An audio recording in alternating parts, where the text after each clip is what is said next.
Assalamualaikum warahmatullahi wabarakatuh.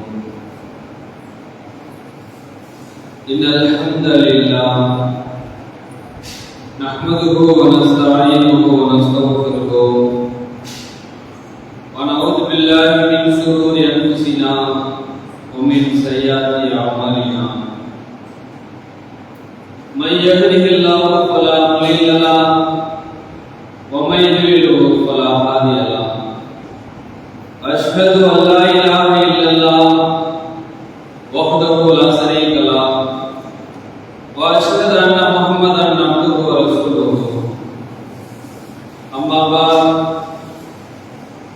Ya ayyuhan nas ittaqu rabbakum alladhi khalaqakum min nafsin wahidah wa khalaqa minha zawjaha wa bassa minhuma rijalan katsiran wa nisaa.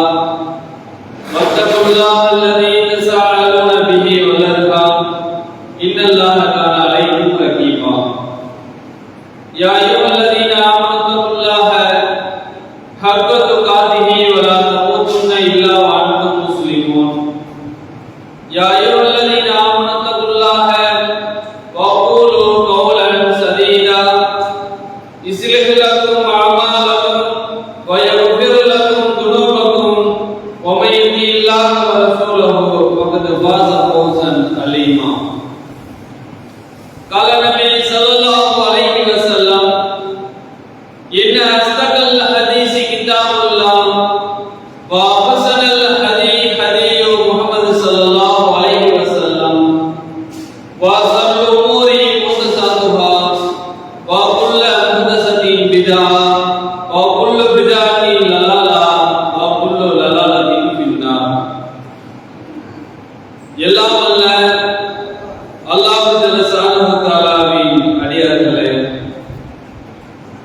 அல்லாஹ்வுடைய மாபெரும் அருளால் அல்லாஹ் நமக்கு விதியாக்கிய இந்த ஜும்மா தொழுகையை நிறைவேற்றுவதற்காக இங்கே நாம் அனைவர்களும் பெரும் திரளாக ஒன்று கூடியிருக்கின்றோம்.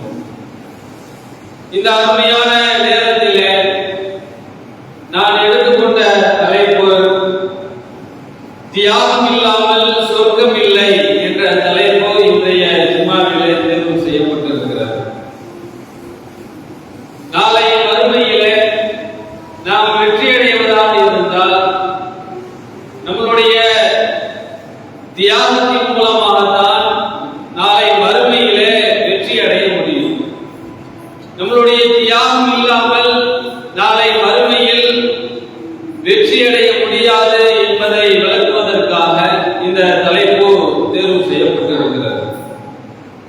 இந்த துனியாவிலே வாழக்கூடிய நாம், மனிதர்களாக வாழக்கூடிய நாம், இந்த உலகத்தில் சந்தோஷமாக இருக்க வேண்டும், நிம்மதியாக இருக்க வேண்டும், யாரும் நம்மை திட்டக்கூடாது, யாரும் நம்மை பேசக்கூடாது, நல்ல சந்தோஷமாக வாழ வேண்டும், இருக்க வேண்டும் என்று நாம ஆசைப்படுகிறோம். அதை நோக்கி நம்மளுடைய செயல்பாடுகளை நாம அமைத்துக் கொள்கிறோம். ஆனால் இந்த இஸ்லாமிய மார்க்கத்தை எடுத்துச் சொல்லக்கூடியவர்கள், இந்த இஸ்லாமிய போதனைகளை மக்கள் மன்றத்திலே எடுத்து வைக்கக்கூடியவர்கள் அத்தனை நபர்களுமே பலவிதமான கஷ்டங்களுக்கும் பலவிதமான சித்திரவதைகளுக்கும் பலவிதமான துன்பங்களுக்கும் துயரங்களுக்கும் ஆளாக்கப்பட்டிருக்கிறார்கள்.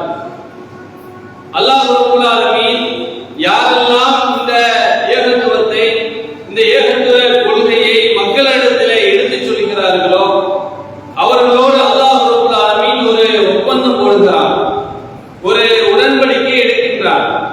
அது என்ன ஒப்பந்தம் என்று சொன்னால், அது என்ன உடன்படிக்கை என்று சொன்னால், அல்லாஹ் ரப்பல் ஆலமீன் தன்னுடைய திருமறை குர்ஆனிலே இன்னல்லாஹ இஸ்தரா முஃமினீன அன்ஃபுஸஹும் அம்வாலஹும் பிஅன்ன லஹுல் ஜன்னah, உங்களிடத்திலே இறை நம்பிக்கையாளர்களிடத்திலே அவர்களுடைய உயிரையும் அவர்களுடைய உடைமைகளையும் அவர்களுடைய செல்வத்தையும் அவர்களுடைய பொருட்களையும் விலைக்கு வாங்கிக் கொண்டு அதை எடுத்துக்கொண்டு அதுக்கு பகரமாக அன்னலகுல் ஜன்னா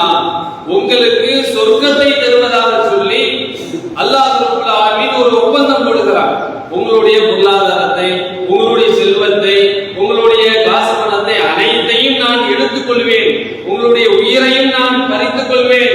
அதை எல்லாம் எடுத்துக்கொண்டு அதற்கு பகரமாக உங்களுக்கு சொர்க்கத்தை தருகிறேன். அன்னலகுல் ஜன்னா, சொர்க்கத்தை அதற்கு பகரமாக நான் தருகிறேன் என்று சொல்லி அல்லாஹ் ரப்பல் ஆலமீன் ஒரு ஒப்பந்தம் போடுகிறார், ஒரு உடன்படிக்கை எடுக்கிறார். இந்த ஒப்பந்தத்தை நினைத்து நீங்கள் சந்தோஷப்பட்டுக் கொள்ளுங்கள். ذَلِكَ هُوَ الْفَوْزُ الْعَظِيمُ, இதுதான் மகத்தான வெற்றி என்று அல்லாஹ் ரப்பல் ஆலமீன் தன்னுடைய திருமறை குர்ஆனிலே நமக்கு சொல்லி காட்டுகிறார். அப்ப இந்த துனியாவிலே, இந்த உலகத்திலே தியாகம் இல்லாமல் சொர்க்கம் இல்லை என்பதை நாம புரிந்து கொள்ள வேண்டும். அப்ப இந்த உலகத்திலே நாம கஷ்டப்படக்கூடாது, துன்பம் படக்கூடாது, நம்மை யாரும் திட்டக்கூடாது என்று நாம நினைத்து வாழ்ந்து கொண்டிருக்கிறோம்.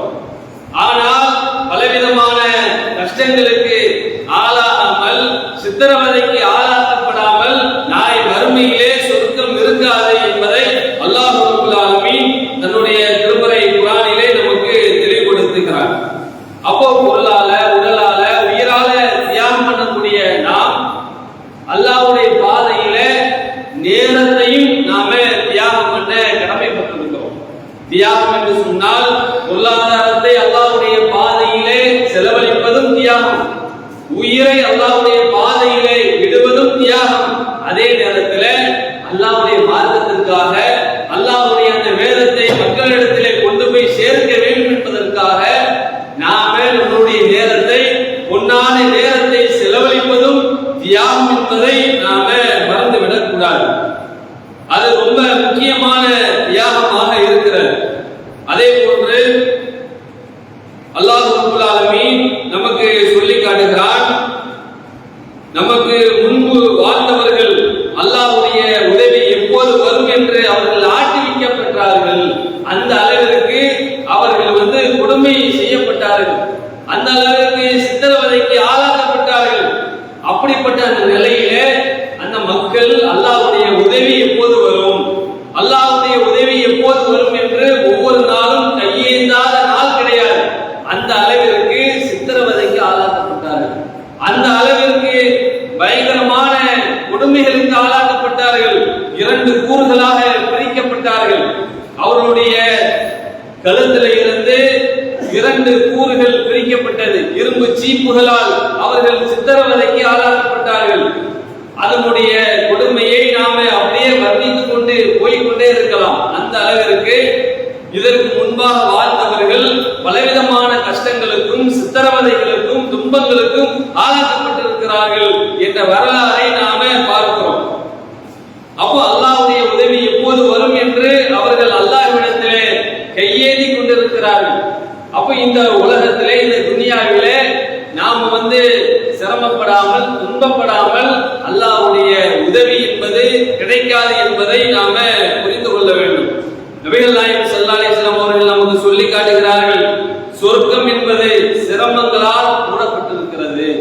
சொர்க்கம் என்று சொன்னால் அது எப்படி மூடப்பட்டிருக்கிறது? பலவிதமான சிரமங்கள், கஷ்டங்கள், துன்பங்கள், சோதனைகள், இதால் இந்த சொர்க்கம் மூடப்பட்டிருக்கிறது. நரகம் என்பது மனோ இச்சைகளால் மூடப்பட்டிருக்கிறது என்று நபிகள் நாயகம் ஸல்லல்லாஹு அலைஹி வஸல்லம் அவர்கள் நமக்கு சொல்லி காட்டுகிறார்கள்.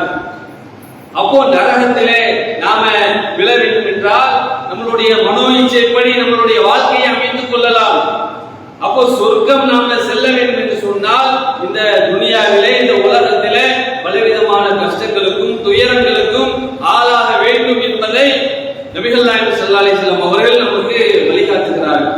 அது மட்டும் இல்லாமல் நபிகள் நாயகம் ஸல்லல்லாஹு அலைஹி வஸல்லம் அவர்களுடைய காலத்திலே அந்த மக்கள் ஹிஜ்ரத் செய்தார்கள். அது எவ்வளவு பெரிய தியாகம்! அவர்கள் வாழ்ந்த ஊரு, அவர்கள் விளையாடிய தெரு மக்காவிலே வாழ்றாங்க. மக்காவிலே வாழ்ந்து கொண்டிருக்கிற அந்த கட்டத்திலே அல்லாஹ்வை வணங்க முடியவில்லை, அல்லாஹ்வை தொழ முடியவில்லை. அல்லாஹ்வை வணங்க முடியாமல், தொழ முடியாமல் தொழுதால் அடிக்கின்றான், தொழுதால் சித்திரவதை செய்கிறான். யாரெல்லாம் தன்னை முஸ்லிம் என்று அடையாளப்படுத்தினாலும் அவர்களை அடித்தே கொள்கிறார்கள். அந்த அளவிற்கு அந்த மக்காவிலே வாழ்ந்த அந்த முஸ்லிம்கள் கஷ்டத்திற்கு ஆளாக்கப்படுகிறார்கள், துன்பங்களுக்கு ஆளாக்கப்படுகிறார்கள். ஒரு கட்டத்திலே மக்காவிலே வாழ முடியாத ஒரு நிர்பந்த நிலைக்கு அந்த மக்காவாசிகள் ஆட்டிவிட்டப்படுகிறார்கள். அந்த அளவிற்கு கஷ்டம், அந்த அளவிற்கு சிரமம் எல்லாத்தையும் சகித்துக் கொண்டு ஒரு கட்டத்திலே அங்கே வாழ முடியாத நிலை ஏற்படுகிறது. அப்படிப்பட்ட அந்த நிலையில மக்காவை விட்டு ஹிஜ்ரத் செய்து அந்த ஊர்வாசிகள் அத்தனை பேர் கிளம்புறாங்க. கிளம்பி அபிசீனியாங்கிற நாட்டுக்கு போறாங்க. அபிசீனியா நாடு என்பது கருப்பர்கள் வாழக்கூடிய இடம்.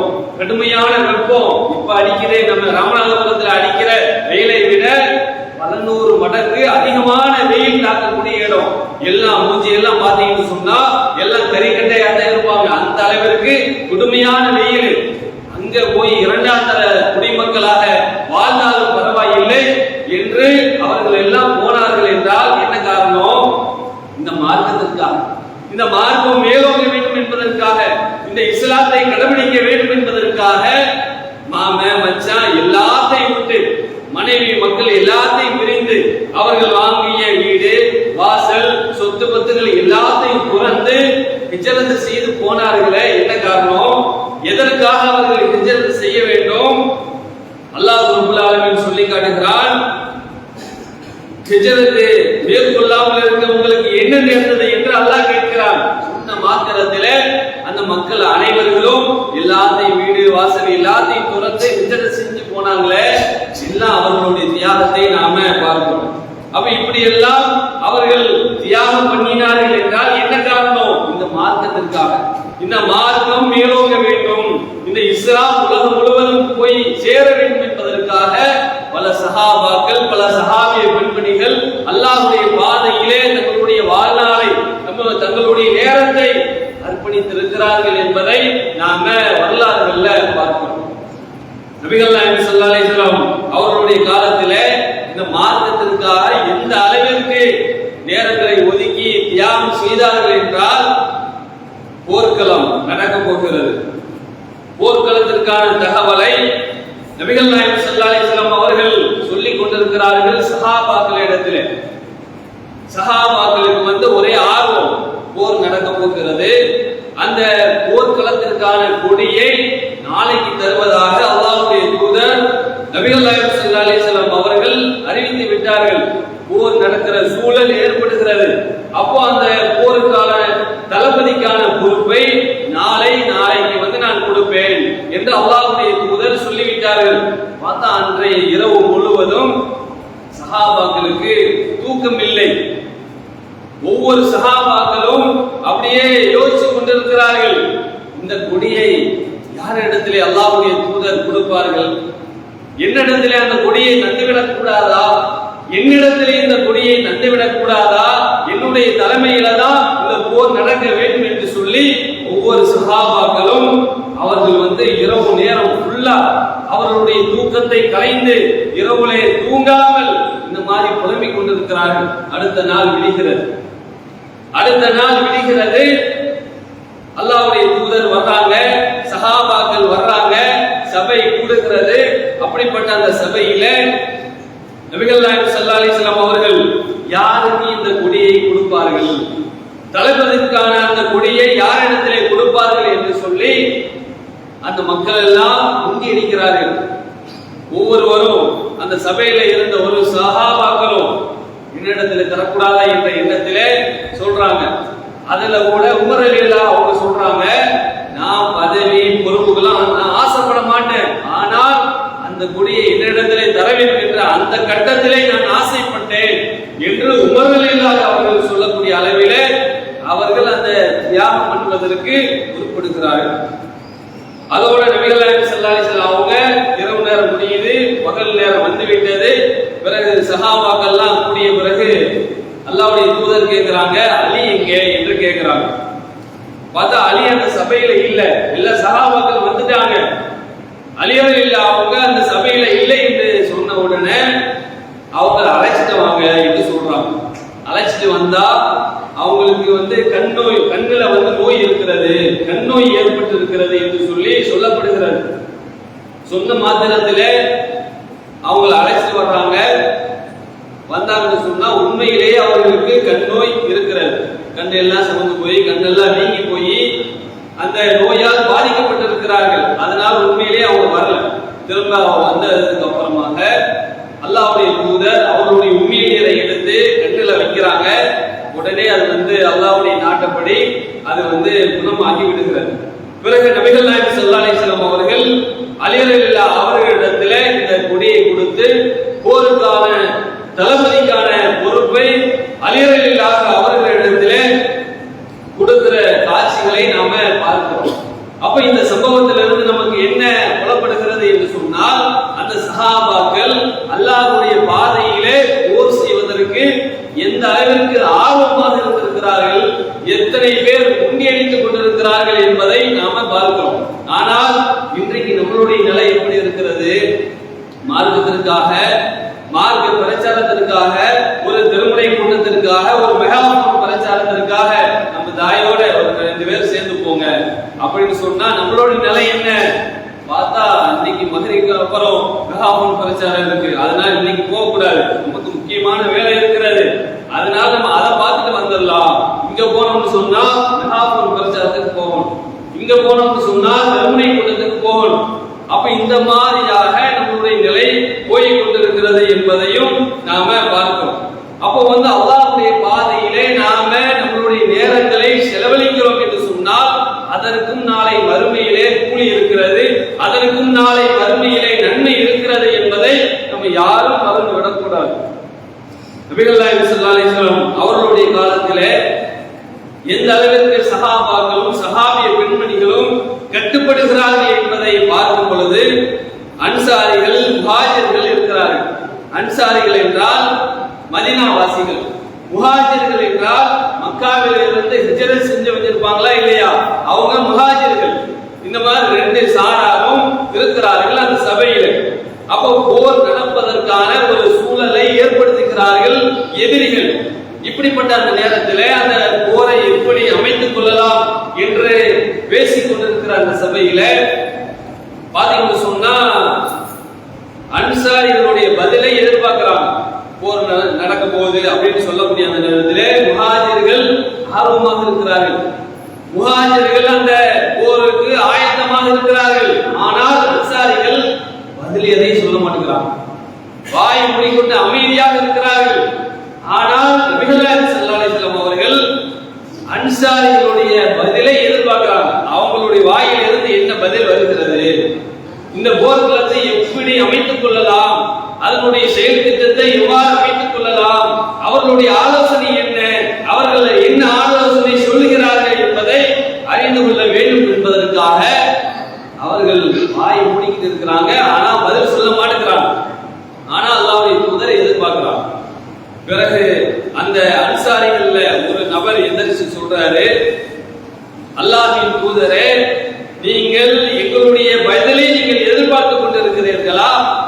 இந்த குதிரை படையை நீங்கள் எந்த திசையை நோக்கி அனுப்புகிறீர்களோ அந்த திசையை நோக்கி நாங்கள் செல்ல தயாராக இருக்கிறோம்.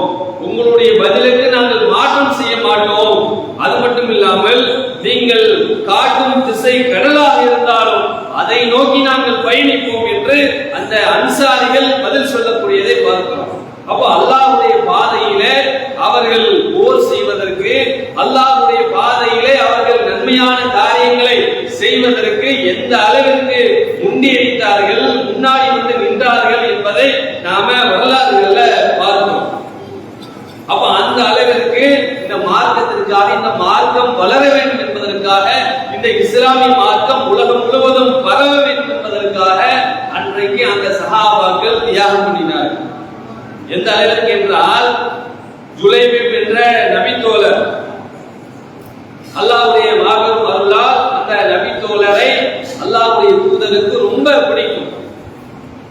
குணத்திலையும் சரி, நடத்தையிலையும் சரி சிறந்த நபித்தோழராக இருந்தார்கள். ஜுலைபிப் என்ற நபித்தோழர், அவருக்கு பொண்ணு கிடைக்கல. பொண்ணும் கிடைக்காத அந்த கட்டத்தில் ஒரு சஹாபியினுடைய மகளை பொண்ணு கேட்கிறான். எனக்காக நீ இந்த ஜுலைபிப்புக்கு பொண்ணு கொடுப்பியா என்று கேட்கும் போது அவர் கேட்கிறாரு, உங்களுக்கா அப்படின்னு கேட்கிறாரு. இல்ல எனக்கு இல்ல, எனக்காக நீ ஜுலைபிப்புக்கு பொண்ணு கொடு அப்படின்னு கேட்கும் போது அவர் மறுக்கிறார். அல்லாஹ்வுடைய தூதர் கேட்கிறாங்க, எனக்காக இந்த ஜுலைபிப்புக்கு உன்னுடைய மகளை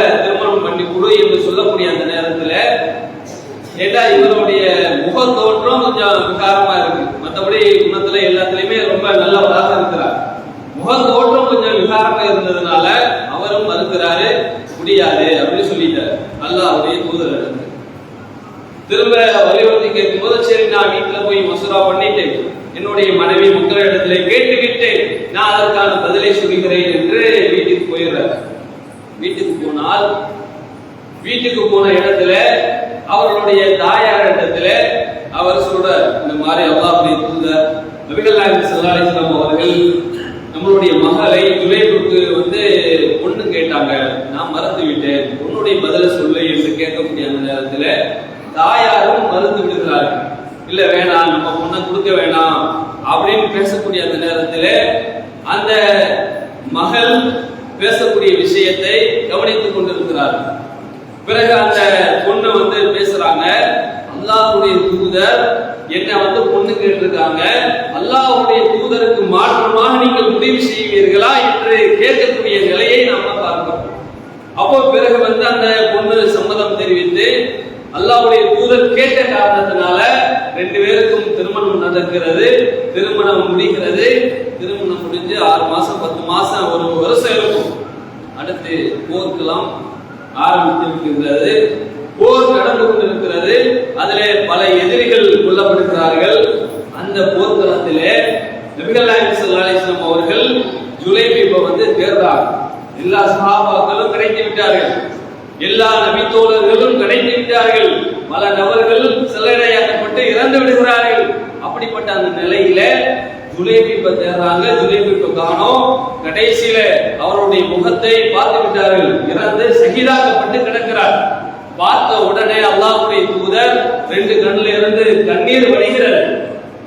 அந்த அளவிற்கு வேதனையாக துடிக்கிறார்கள். 2 கையில அப்படியே தூக்கி அவர்கள் கண்ணீர் மல்க அவர் ஷஹீதாக்கப்பட்டதை அல்லாஹ்வுடைய தூதர் சொல்லுகிறார்கள் என்று சொன்னால், நம்மளுடைய வாழ்க்கையில கல்யாணம் முடிஞ்சு 10 மாசம் 1 வருஷத்துல கணவனை இழந்தால் எவ்வளவு துக்கப்படுவோம், எவ்வளவு வேதனைப்படுவோம்.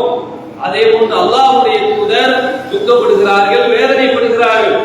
அப்ப ஏன் இந்த உயிர் சேதம்? அல்லாஹ்வுடைய மார்க்கத்திற்காக அல்லாஹ்வுக்காக போராடி இருக்கிறார்கள். அப்ப இப்படி எல்லாம் இந்த சஹாபாக்கள் தியாகம் பண்ண காரணத்தினாலதான் அல்லாஹ் ரப்பல் ஆலமீன் அவர்களை புகழ்ந்து போற்றுகிறார். அப்போ நாளை மறுமையிலே சொர்க்கம் வேண்டும் என்று சொன்னால் இந்த உலகத்திலே தியாகம் இல்லாமல் சொர்க்கம் இல்லை என்பதை நாம புரிந்து கொள்ள வேண்டும்.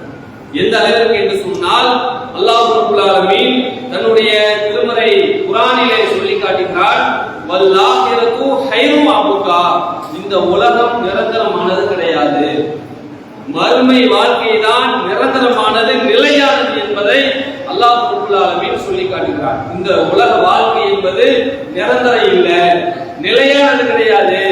நாளை மறுமை வாழ்க்கை தான் நிரந்தரமானது, நிலையானது என்பதை அல்லாஹ் ரப்பல் ஆலமீன் சொல்லி காட்டுகிறார். இதை நபிகள் நாயகம் ஸல்லல்லாஹு அலைஹி வஸல்லம் அவர்கள் சஹாபாக்களுக்கு புரிய வைக்கிறார். அப்படி புரிஞ்சதுனாலதான் சரியான தியாகங்களை அந்த சஹாபாக்கள் செய்திருக்கிறார்கள் என்பதை நாம வரலாறுகள்ல பார்க்கிறோம். அப்ப இப்படியாக இந்த இஸ்லாமிய மார்க்கத்தில் இருக்கக்கூடிய நாம் அல்லாஹ்வுடைய மார்க்கம் அடுத்த மக்களுக்கு கொண்டு போய் சேர வேண்டும் என்று சொன்னால் நாம தியாகம் இல்லாமல் நம்மளுடைய வாழ்க்கையிலே நம்மளுடைய நேரத்தை அல்லாஹ்வுடைய பாதையிலே செலவழிக்காமல் மறுமையிலே வெற்றி அடைய முடியாது என்பதை விளங்கி இருலகத்திலும் நாம வெற்றி அடைய வேண்டும் என்று சொன்னால் அதிகமாக தியாகம் செய்து இருலகத்திலும் வெற்றி பெறக்கூடிய நன்மக்களாக அல்லாஹ் ரப்பல் ஆலமீன் நம் அனைவர்களையும் ஆக்கி அருள்புரிய வேண்டும் என்று சொல்லி என்னுடைய இந்த முதல் உரையை நிறைவு செய்கிறேன். வாஹிர் தவானா அல்ஹம்துலில்லாஹி ரப்பில் ஆலமீன். அஸ்ஸலாமு அலைக்கும் வரஹ்மத்துல்லாஹி வபரகாத்துஹு. சில முக்கியமான அறிவிப்புகள். தமிழ்நாடு தௌஹீத் ஜமாத் சார்பாக எங்கள் வக்ஃபு எங்கள் உரிமை என்ற 1 மாத கால செயல் திட்டத்தை நாம கையில் எடுத்திருக்கிறோம். இன்ஷா அல்லாஹ் ஏப்ரல் 25ஆம் தேதியிலிருந்து மே 25ஆம் தேதி வரைக்கும் 1 மாத காலம் தீவிர பிரச்சாரத்தை நாம கையில் எடுத்திருக்கிறோம். அப்போ வக்ஃபு வாரிய சட்ட திருத்தத்தால் இஸ்லாமியர்களுக்கு ஏற்படக்கூடிய பாதிப்புகளை விளக்குகிற விதமாக இஸ்லாமிய மக்களுக்கு இதனால் என்னென்ன பாதிப்புகள் ஏற்பட இருக்கிறது என்பதை தீவிர பிரச்சாரத்தின் மூலமாக பட்டி தொட்டி எங்கும் ஒவ்வொரு கிராமமாக வீடு வீடாக சென்று இதனுடைய தாக்கத்தை, இதனுடைய முக்கியத்துவத்தை, இதனுடைய கேடுகளை விளக்கும் விதமாக ஒரு மாத காலம் தீவிர பிரச்சாரத்தை இந்த ஜமாத் கையில் எடுத்திருக்கிறோம். அந்த அடிப்படையில வரக்கூடிய இன்றைய நாளைய தினம், அதாவது சனிக்கிழமை என்று எஸ்பி பட்டியலத்திலே எங்கள் வகுப்பு எங்கள் உரிமை என்ற தலைப்பிலே சகோதரர் மாநில செயலாளர் ஐ அன்சாரி அவர்கள் உரை நிகழ்த்த இருக்கிறார்கள். நமக்கு அருகாமையிலே இருக்கிற காரணத்தால் அந்த திருமுறை கூட்டத்திலே நம்ம ஊர் சார்பாக திரளாக கலந்து கொள்ளுமாறு அன்போடு கேட்டுக்கொள்கிறோம். அடுத்ததாக நம்மளுடைய ஆட்டக்கரை கிளையினுடைய பள்ளி கட்டுமானத்திற்காக வேண்டி இன்றைய தினம் மாவட்டம் முழுவதும் ஜும்மா வசூல் வழங்கப்பட இருக்கிற காரணத்தால் அல்லாஹ்வுடைய பாதையிலே அந்த பள்ளி கட்டுமானத்திற்காக வேண்டி உங்களுடைய பொருளாதாரத்தை தாராளமாக வழங்குமாறு கேட்டுக்கொள்கிறோம். நபிகள் நாயகம் ஸல்லல்லாஹு அலைஹி வஸல்லம் அவர்கள் நமக்கு சொன்னார்கள், யார் இந்த துனியாவிலே இந்த உலகத்திலே பள்ளிவாசல் ஒன்றை கட்டுகிறாரோ அவருக்காக நாளை மறுமையிலே அல்லாஹ் ஒரு வீட்டை கட்டுவதாக அல்லாஹ் சொல்லி காட்டுகிறார். அந்த அடிப்படையிலே நாம நம்மால் முடிந்த அந்த பொருளாதாரங்களை அந்த பள்ளி கட்டுமானத்திற்காக வழங்கி இருலகத்திலும் வெற்றி பெறக்கூடிய நன்மக்களாக அல்லாஹ் ரப்பல் ஆலமீன் நம் அனைவர்களையும் ஆக்கி அருள்புரிவானாக என்று சொல்லி என்னுடைய இந்த அறிவிப்பை நிறைவு செய்கிறேன். வாஹிரு தவானா அல்ஹம்துலில்லாஹி ரப்பில் ஆலமீன். அஸ்ஸலாமு அலைக்கும்.